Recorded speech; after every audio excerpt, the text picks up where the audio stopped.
Canary, my cloud 9 3/4. Chapter 10. Canary takes flight. Midoriya had 2 new notebooks. One, he'd mentioned before, titled Quirk Analysis, was just that, analysis on his quirk. He'd discovered a lot of new things ever since he started officially practicing after school hours.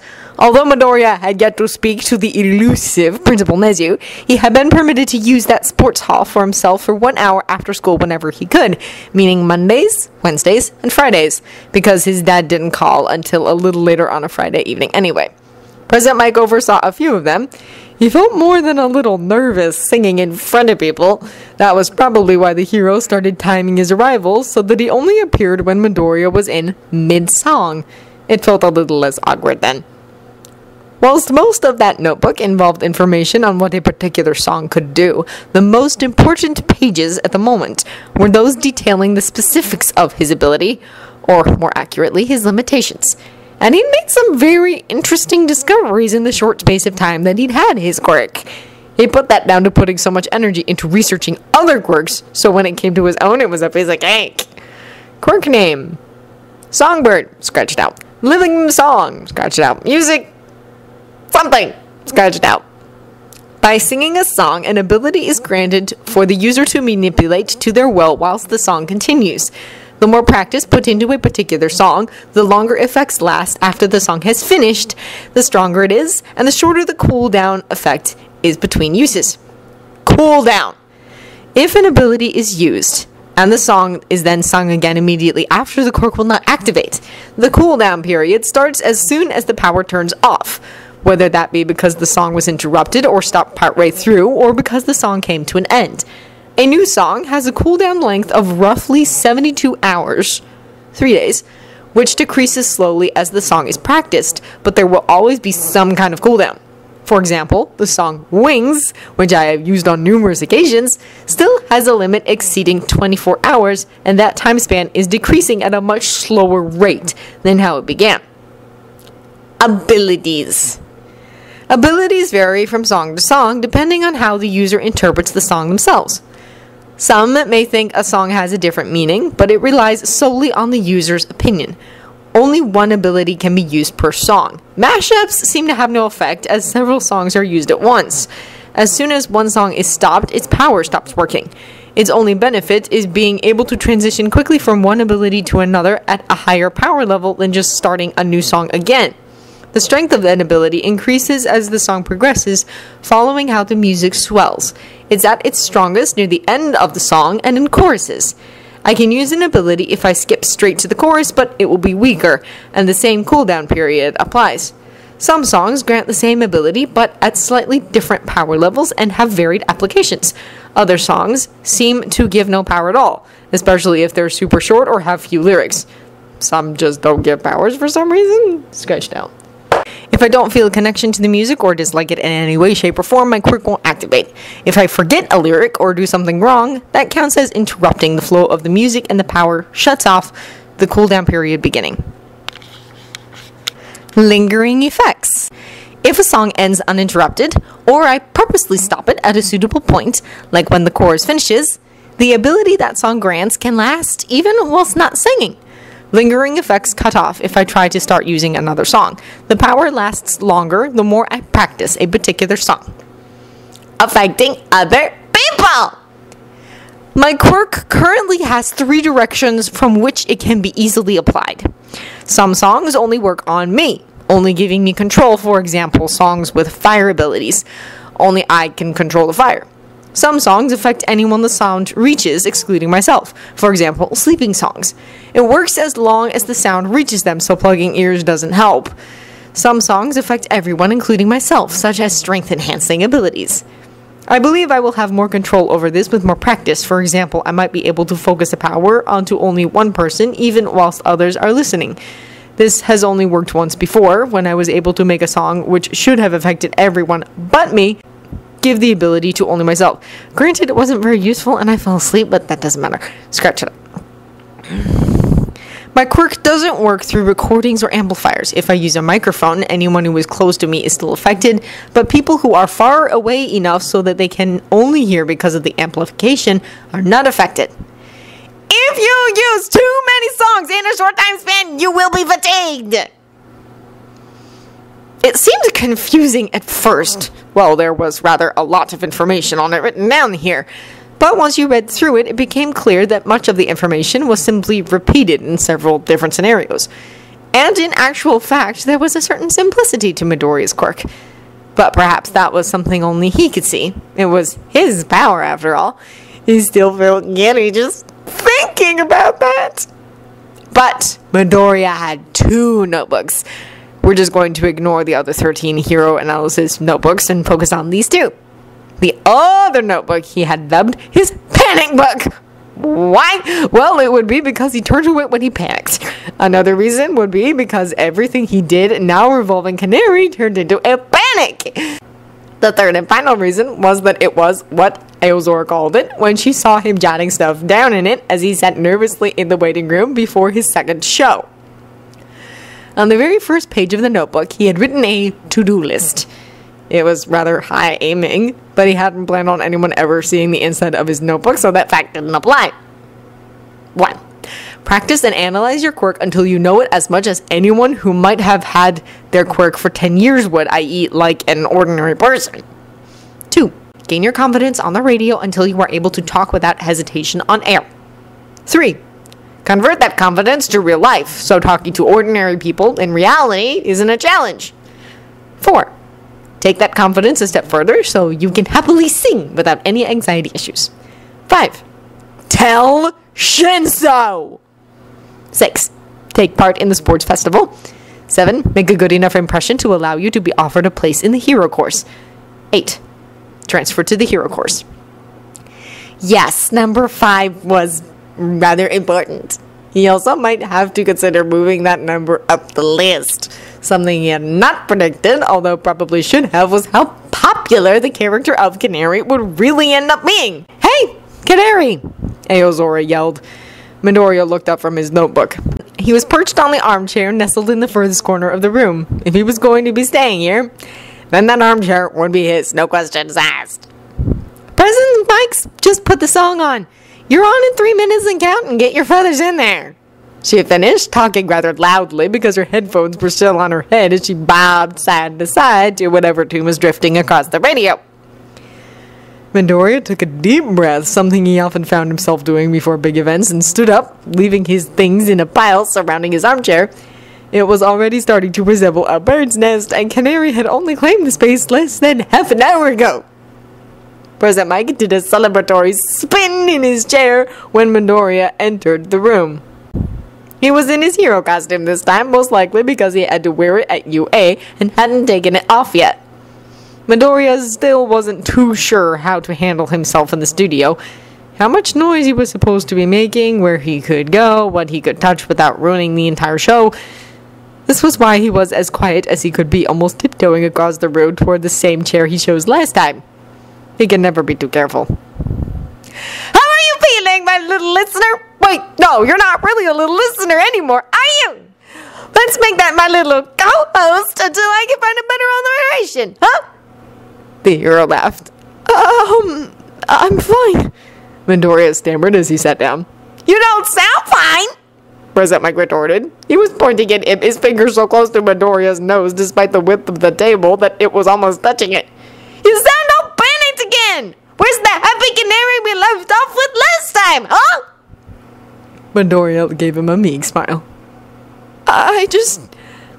Well, sometimes I hear people talking about me, and I know all those people are going to be listening today, and I'm really worried that maybe they won't like me anymore, and this will just end up being one big disaster, and I'm going to mess up, and... Whoa! President Mike interrupted. You're going to give yourself a panic attack, and no one wants that! Midoriya's hands were shaking as he fiddled with the headphones that were laid out before him. He wasn't sure if he was more nervous the second time around as he had been the first. But either way, what he was feeling was certainly far from good. You're not going to mess up, continued President Mike. He had adopted his calmer voice, the one he used when addressing panicked civilians, and more often than not, Midoriya. He'd come to recognize it well now. People like you for being you! So you don't need to worry about messing up, because there's nothing to mess up! We're going going to do exactly what we did last time, so there's no need to fear, alright? The only difference is we've actually got some questions lined up and a bit more of a plan. Just follow my lead, and I promise you'll do absolutely great! Midoriya let a small smile creep back over his face. You know, I've got a stellar way to deal with anxiety for those who have a bit of a problem with it, the hero told him. Midoriya blinked up at him. He took that as an expression of interest. Turn your fear into excitement, he said dramatically. Think about all these negative emotions that you're feeling and say, hey, you know what? This doesn't have to be negative. Say, I'm not shaking because I'm nervous. It's because I'm excited. I'm excited to begin, to get this over with. Whatever floats your boat. He frowned at his teacher. Well, like his mother had said. Here in the radio show, he wasn't Izuku. He was Canary. Izuku may be nervous, but Canary could be excited. Perhaps separating the two wasn't the best idea, but for now it was a way forward, and Midoriya was running rather thin on those. Midoriya's smile grew that little bit wider. Okay. President Mike clapped his hands. There he is! There's the Canary I was waiting for! Just keep being you and roll with it! Put your headphones on, Songbird! Listen to the end of this song with me, and then we can start! President Mike's radio show, Tuesdays and Thursdays from 1830 to 1930. Canary's Hour. President Mike. Yeah! A brief moment of silence follows. President Mike. Can I get a yeah from Canary? Canary. Yay? President Mike. This is becoming routine, and you know what? We're gonna stick with it. Anyway, a big fun welcome to a new official segment of Put Your Hands Up Radio. We talked about it earlier, but here we are. Welcome to Canary's Hour. Canary. Wait, really? President Mike. Yes! Canary. It's named after me? President Mike. Well, you are the whole reason we're doing it. Canary. Thank you? President Mike. Why are you saying thank you? A faint squeal is heard. Canary. Why are you so loud? President Mike's howling laughter can be heard, most likely quieted from its original volume. Canary. He's really loud. I've been listening to his radio show for forever, and I don't know why, but I didn't expect him to be so loud in real life. President Mike continues to laugh uncontrollably. Canary. Of course, the volume's all changed on your end of the radio, but here, I can still hear how loud he is, and I keep reaching up to my ears to cover them with my hands, but then the headphones are in the way, and I press them closer to my face, and it gets even louder, and it's just a vicious circle of decibels, really. A moment of silence is endured as President Mike recovers. Canary. Are you okay? President Mike sighs loudly. President Mike. He looks like a little ball of sunshine, but in reality, he has a cruel side. I feel like we're bringing out the worst in him. But then I remember he's Canary and he'll never change. Canary, tell us the fact! Canary. Did you know the loudest sound ever recorded was the explosion of the volcano Krakatoa in 1883? President Mike. That was a very quick response. I guess you were thinking about that already? Canary. Apparently the sound traveled around the world 4 times and ruptured the eardrums of people standing over 40 miles away. President Mike. Huh? How many decibels does it need to be to burst eardrums? Canary. Shouldn't you know that? President Mike. Of course I do! But you knew everything, so I was just checking if you knew. Canary. I don't know everything. Like how loud a sound needs to be to burst your eardrums, for instance. President Mike.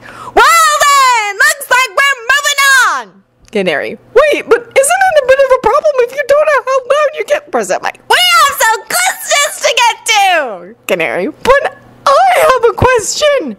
President Mike. You don't need to raise your hand. And if it's about noise, I don't want to hear it. A brief moment of silence follows. Prison Mike. Yeah, you lower that hand. Anyway, as I said, we still have plenty of questions from you wonderful listeners from last Thursday and the time in between. So we thought we could start off our first official Canary's Hour with a Canary questionnaire. Canary. We are? Prison Mike. Yes! So, if Canary could so kindly turn to his screen, yes, that one, you will see your list of questions. Canary. Are we answering all of these? Prison Mike. Probably not. Canary. Oh, okay. Do I just pick one or? Prison Mike. Pick and click. Canary. Okay. I'll just click on something random then. Prison Mike. Our first question then. Canary. So, is this from Twitter or? Prison Mike.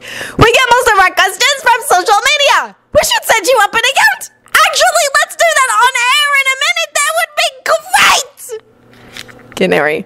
Oh, okay. But, this question is from White Wave. President Mike. And they say, from someone who's bad at peopling, my new favorite phrase, you sound like if a puppy got turned into a human being. Huh? Distant, barely audible squeaks can be heard. President Mike. And he's doing that thing now where he goes really red and goes up in the ball. And there he goes. Yeah, Mr. His chair away from me. Right. White Wave's question getting to the point is, can you sing? Is your quirk really good, bitch? Well, little listener, that is a good hypothesis. However, even though that would be cool, I can't see how it could be useful in aerobics. Canary. Oh, pitch control would be really cool, depending on how well you can manipulate it. If you go high enough and are able to direct your voice, you can do things like shatter glass and knock people out, and that would be awesome, but I can't do that. Where's that Mike? But he can sing! And really well! And he's returned to the ball. Canary! Canary, the next question is from Lenome, and they ask how old you are. Are you happy saying that on air? Indistinguishable muttering is heard. President Mike. Can we repeat that? Canary. I think I'll just let you guess. I'm either in my second or first year at UA. President Mike. Let's have one more question before our next song then. Canary. Oh, I'm not sure how to pronounce your name. So sorry if it's wrong, but Drakenio? Is that right? You has. How would you describe presentation, Michael, as a teacher? President Mike. I'm not liking where this is going. Canary. Well, firstly, loud. President Mike. We've gotten the full circle. Canary. Secondly, I'm just deciding what is a good idea to say now that he's sitting opposite me. President Mike. And what's that supposed to mean? Canary. He's very charismatic. A moment of silence. President Mike. I'm not sure how that is an insult, but I bet it is. Right? So we're going to a slide before he rats on all my teaching secrets. Canary. There was a paper airplane stuck in his hair for our entire lesson the other day. He didn't even notice. President Mike. Cue the music! President Mike was smiling because Midoriya was smiling. It was infectious. See? Yamada began. What did I tell you? Everyone loves you. Midoriya took off his headphones, still smiling broadly as he glanced at the remaining questions on his screen. And there were a lot of them. I didn't tell you earlier because I didn't want you to freak out more than you were already, he continued. That got Midoriya's attention, making him look up in surprise, his smile quickly fading. Don't worry, it's a good thing. We've got a very high listener count today. I'm talking way more than what was on last Thursday. And they're here because they want to hear you. And judging by the fact that the number isn't going down, but is steadily increasing, I would say you're giving The smile crept back across his face. Thank you for giving me a chance at being so nice to me. Even before I had a quirk. I've never had a teacher who has put this much time and effort into helping me, he admitted, twisting back and forth in his chair, avoiding Yamada's gaze. He didn't say anything for a moment, processing Midoriya's words. He hadn't really put much thought into Midoriya's past before. But then it clicked. He was mute because he was quirkless. People saw the small, quirkless boy and wrote him off before he had a chance to show them he was so much more than his condition. He was smart, kind, and funny. He had a big brain and an even bigger heart, if that were possible. But despite all that, no one had really cared before. And so the kid must have fell silent, slipped into the shadows unnoticed. Perhaps it was even worse than that. He could have done it on purpose, as a way of avoiding the attention. Maybe it wasn't just dance lessons that made him excellent at evading dodgeballs. Midoriya wasn't the first kid he'd brought with him on the radio. There had been a few in the past who needed a little confidence boost. Several refused the offer, but the ones who took it up were rather thankful for it.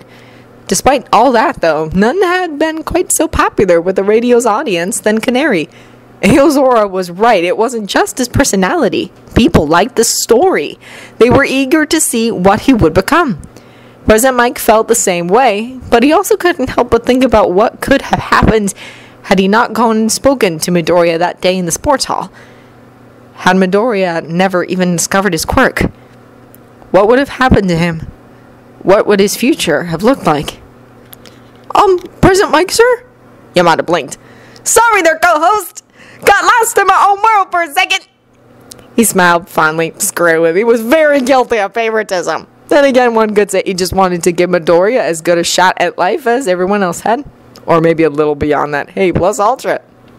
You're a really good kid, Canary. Awesome quirk or no, you're gonna make an amazing hero. Midoriya's smile wobbled a little. Thanks, Cockatoo. Oh, I'm Cockatoo again now, am I? He rubbed his eyes, laughing and nodding. Well then, I accept my fate. President Mike. And welcome back, Canary. Yay! President Mike stifles his laughter. President Mike. What is with that yay? Anyway, I thought we'd shake things up a bit. Canary. Oh no. President Mike. Oh yes! Here's the deal, listeners. You're gonna pick up your phones and call us in. One of my lovely friends in the control room. Canary. That makes it sound like we're in at a rocket launch. President Mike. Well, who knows with your quirk? Canary. Yeah, true. President Mike. We're just going to leave that there and confuse you all. You'll find out what his quirk really is at the sports festival. Canary. I'm terrified. President Mike. You'll be fine. Canary. Well, everyone knows my quirk's to do with singing, so what if it doesn't quite work for some reason? I could be standing in the middle of the arena, singing, and my quirk doesn't activate, and I'll just look like an idiot. President Mike. Don't be so pessimistic! Canary. I would say that was me being optimistic to assume I even make it to the tournament round. President Mike. Okay, we're going to go to the caller before Canary takes himself into a pessimistic fit. Canary. Oh, what? President Mike. Okay, the number to call is 555-0100. Canary. That was very fast. President Mike. You say it then. Canary. 550-100. President Mike. 555-100. A brief moment of silence follows. Canary. What? President Mike. Cue the ringtone. The ringtone dial is heard. Canary. But wait, if they're calling us, why is there a ringtone? President Mike. Don't question my logic. Listener. Hello? President Mike. Yeah! You, little listener, have made it all the way to Put Your Hands Up Radio! Listener. Yeah! Oh my gosh, it is so cool! President Mike. Say hi, Canary! Canary. Hi. The faint squeal is heard.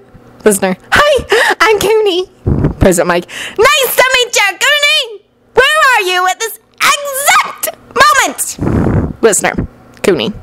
Oh, I'm on the train going to my friend's house. President Mike. That explains the rumbling noise! Anyway, do you have a question for us, Cooney? Listener. Cooney. Sure. How you getting, Canary? Canary. Hi. Listener. Cooney. I was wondering, if you're aiming to be a hero, what kind of hero do you want to be in particular? President Mike. Oh, that's a good question! Listener. Cooney. Thank you. So, like, underground or rescue, or... I mean, I'm aiming for rescue myself, and I totally wouldn't mind having a sweet little burp like you as a coworker. President Mike. Oh, what did you say, Barb? Canary. Well, I don't really know. I guess it depends on how I use my quirk. I'm not sure if underground would work out too well. I think it might be difficult sneaking up on someone while singing. Listener. Cooney. Oh, yeah, that's a good point. Canary. But bearing in mind, I'm not actually on the hero course. President Mike. Yet! Canary. Yeah. President Mike. Anyway, a big thanks to Cooney for phoning in! Listener. Cooney. Oh my gosh, seriously, thank you so much for having me! President Mike. You have a song suggestion for us while we're here? Listener. Cooney. Rocket Man by Elton John. Canary. That was because of earlier, wasn't it? Listener. Cooney. Yep! Oh, and before I go, I'm sure you'll do really well in the sports festival. I'll be rooting for you. Canary. Thank you. President Mike. Bye, Cooney! Listener. Cooney. Bye. Canary. Goodbye. President Mike. But before we play that wonderful suggestion, we have another number to read out. Canary. Oh, yeah. President Mike. Our hero hotline is a wonderful number that you can call if you need help. Of course, the real emergency number is obviously the priority, but if your problem is a bit more of a delicate situation, ring us up and we'll help you out the best we can. Even if it's not an immediate emergency, or you're having some tricky mental health dilemmas, we'll do the best we can to give you the support you need. And Canary is here with the number. Canary. Oh, it's 5550119. President Mike. Did you just say that from memory? Canary. Maybe. President Mike. That was 5550119. And with that, to the rocket ship! Before long, the radio show had come to an end, and with the final song put on for all to hear, Midoriya took off his headphones, wandered out of the studio, and collapsed onto his newly claimed armchair in a heap. President Mike laughed as they exited after him, turning off the lights inside the studio as he went. This was President Mike's private place. After his shows were over for the night, his other co-workers on the floor below them would take over for late-night broadcasts. President Mike was a hero, a radio presenter, and a teacher. He knew how to manage his time to ensure that everything got done, but consequently, some things were sacrificed. One of those being not hosting Put Your Hands Up Radio 24/7. Someone's a little tired. Aozora laughed. She was doing paperwork on one of the sofas near Midoriya, whilst Nakano continued to manage the logistics of the end of the show, likely passing controls over to the news station. It's just been a long time since I've done so much talking, Midoriya admitted, feeling his throat gingerly. It hadn't been so bad the Thursday before, but all this radio show business was really starting to get to his poorly used voice box. Then I have just the thing for you! President Mike cried. He disappeared as Midoriya cautiously removed his hands from his ears once more, only for him to return moments later at an equally high volume. Here you go, Canary! He'd thrown a small bag into Midoriya's lap. Frowning, Midoriya carefully undid the drawstring and looked inside. Throat lozenges? Not just any throat lozenges! Ones that actually taste nice. Eozora pulled a mockingly shocked face. Honestly, though, they're amazing. They work super well. Eozora, why are you here? Midoriya questioned as he unraveled one of the lozenges. I thought you had your own office. Yeah, but you're here, and I wanted to see you. Midoriya couldn't suppress his smile as he put the lozenge in his mouth. Professor Mike was right. They actually did taste nice. You can keep that bag if you want, he offered. I have many! For medical uses only, not just because you eat them like sweets. Nakano insisted as he finished up his work. Yes, of course! President Mike nodded, waving off the comments. Midoriya smiled as he packed his various things away, checking his pocket for his orange keycard. Thank you for everything, he said for the 100th time as he almost skipped towards the elevator. Bye-bye, Canary, Eozora called out as the elevator doors closed. And if you say thank you one more time, I swear I will... She didn't get to finish that sentence, and Midoriya's mind was left to comedically finish it as he wandered home.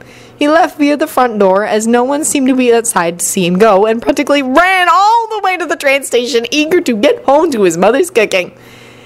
She had promised Katsudon.